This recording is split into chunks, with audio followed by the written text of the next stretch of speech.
आज हम आपको कश्मीर की वो कहानी बता रहे हैं जो ना तो आपको इतिहास में पढ़ाई गई, बताई गई, ना ही भारत के पत्रकारों ने आपको बताया, ना ही भारत के नेताओं ने कभी आपको बताया।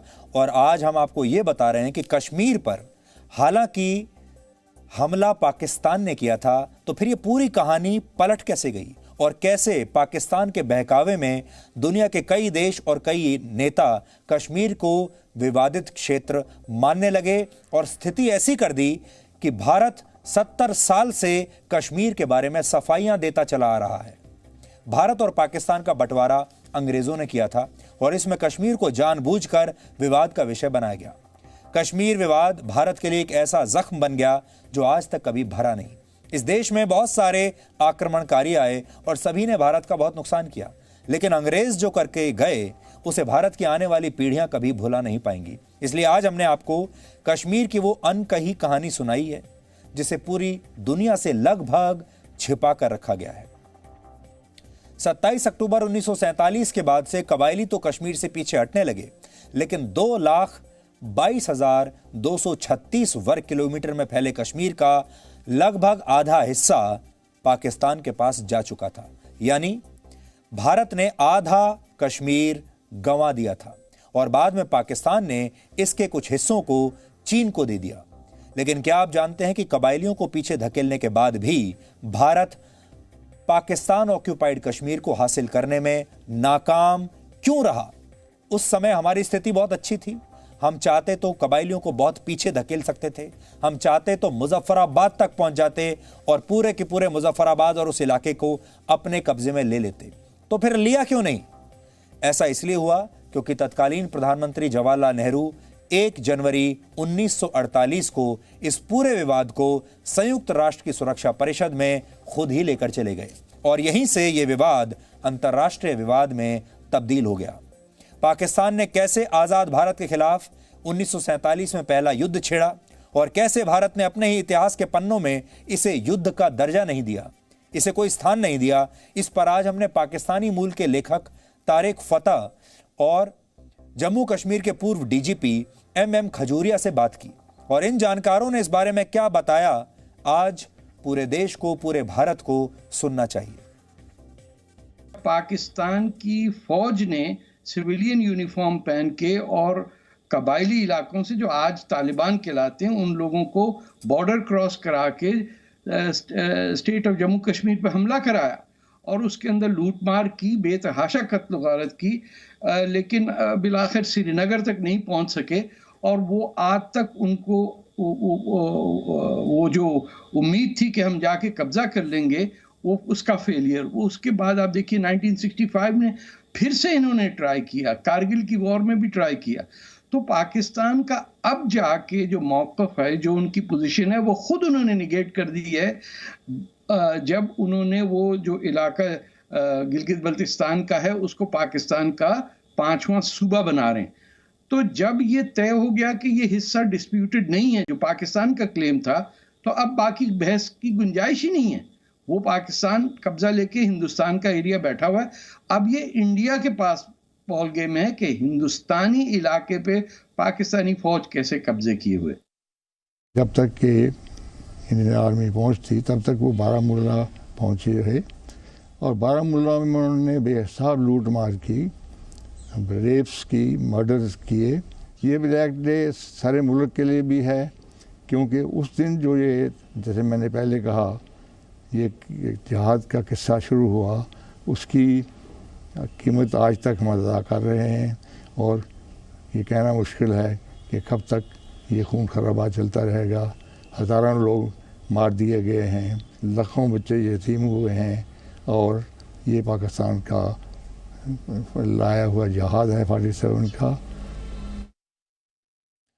तो यहाँ आपने देख लिया कि भारत ने उस समय बहुत ही ऐतिहासिक गलती की और यह भी हो सकता है कि क्योंकि भारत ने उस समय ऐतिहासिक गलती की थी, जवाहरलाल नेहरू की सरकार थी, अपनी इस गलती को छुपाने के लिए उसके बाद नेहरू की सरकार ने और आने वाली और बाकी की कांग्रेस की सरकारों ने कभी भी इसे युद्ध का दर्जा नहीं दिया, कभी भी इस मुद्दे को उन्होंने आप तक आने नहीं दिया, क्योंकि इस मुद्दे के बारे में अगर पूरे देश को पता चल जाएगा तो उन्हें यह भी पता चल जाएगा कि आधा कश्मीर हमने गंवाया कैसे। देश के लोग ये सवाल पूछने लगेंगे कि हमने आधा कश्मीर पाकिस्तान को थाली में सजाकर कैसे दे दिया, इसका जिम्मेदार कौन है। और आज इस घटना के इतने वर्ष बाद 47 की यह घटना है, आज 2020 में हम ये पूछ रहे हैं कि आधा कश्मीर जो हमने गंवा दिया, इसकी जिम्मेदारी कौन लेगा, इसकी जिम्मेदारी किसके कंधों पर आएगी। और आज कौन सी पार्टी ये कह सकती है कि इसमें हमारी गलती थी। किसी ना किसी की गलती तो थी। आधा कश्मीर हमने पाकिस्तान को दे दिया और उसके बाद लोगों को कुछ इस तरीके से किताबें पढ़ाई गई, इतिहास पढ़ाया गया कि लोगों ने पाकिस्तान ऑक्यूपाइड कश्मीर को दिल से ऐसा लगता है जैसे स्वीकार कर लिया। हमने अपने मन में मान लिया कि अब ये कश्मीर जो है ये तो पाकिस्तान का है, पाकिस्तान ने इस पर कब्जा कर लिया और ये कश्मीर हमें कभी भी मिलेगा नहीं। लेकिन आज हम जो बात लेकर आए हैं आपके सामने वो ये है कि वो कश्मीर पाकिस्तान का नहीं है, ना था, ना है और ना आगे होना चाहिए। हमें यानी भारत को उस कश्मीर को वापस लेने के लिए पूरी तैयारी करनी चाहिए, इसकी मांग करनी चाहिए और ये जायज मांग है। ये आधा कश्मीर हमारा नहीं है, पूरा की पूरा कश्मीर हमारा है। और पाकिस्तान ने दुष्प्रचार करके गलत नैरेटिव सेट किया और स्थिति ऐसी कर दी एक जमाने में कि भारत को कश्मीर के बारे में सफाई देनी पड़ती थी। आज भी बहुत सारे लोग ये आरोप लगाते हैं कि भारत और भारत की सेना कश्मीर में अत्याचार कर रहे हैं, जबरदस्ती कब्जा करके रखा हुआ है। कश्मीर में जो अलगाववादी हैं वो कहते हैं कि भारत ने जबरदस्ती कब्जा किया है, जबकि कश्मीर पहले दिन से भारत का था। कब्जा किया है पाकिस्तान ने, हमला किया था पाकिस्तान ने।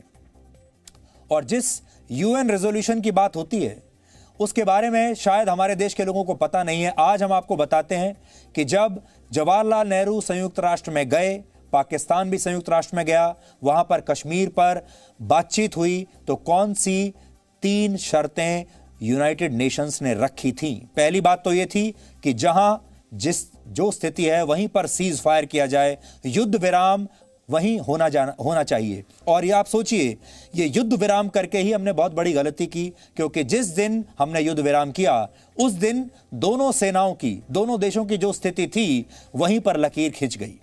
हमारे पास जो था वो हमारा कश्मीर रह गया और मुजफ्फराबाद और उसके आगे का इलाका उनके पास चला गया। ये युद्ध विराम नहीं करना चाहिए था। ये युद्ध विराम उस दिन तक नहीं होना चाहिए था जब तक कि हम पूरा कश्मीर वापस ना ले लेते। इसलिए पहली बड़ी गलती, युद्ध विराम के लिए राजी हो जाना, तैयार हो जाना, जबकि भारतीय सेना ये कह रही थी कि अगर हमें 10 दिन और मिल जाएं तो पूरा की पूरा कश्मीर हम पाकिस्तान से ले लेंगे। लेकिन भारत की सेना को यह समय नहीं दिया गया और हमें आधा कश्मीर छोड़ देना पड़ा। इसलिए युद्ध विराम करना सबसे बड़ी गलती थी। युद्ध विराम नहीं होना चाहिए था। फिर संयुक्त राष्ट्र ने कहा, दूसरी जो शर्त लगाई वो ये थी यूनाइटेड नेशंस के रेजोल्यूशन में कि पाकिस्तान की सेना जहां से आई है वहां लौट जाए। लेकिन पाकिस्तान की सेना लौटी नहीं।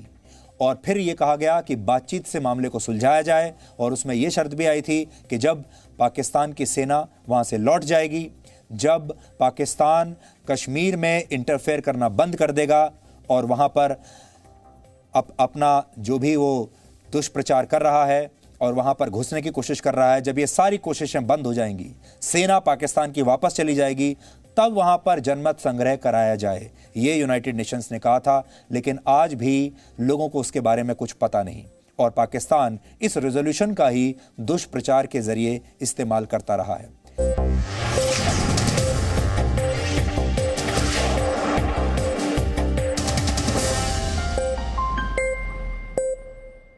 Presenting B News app, available on Google Play and App Store. Download it now.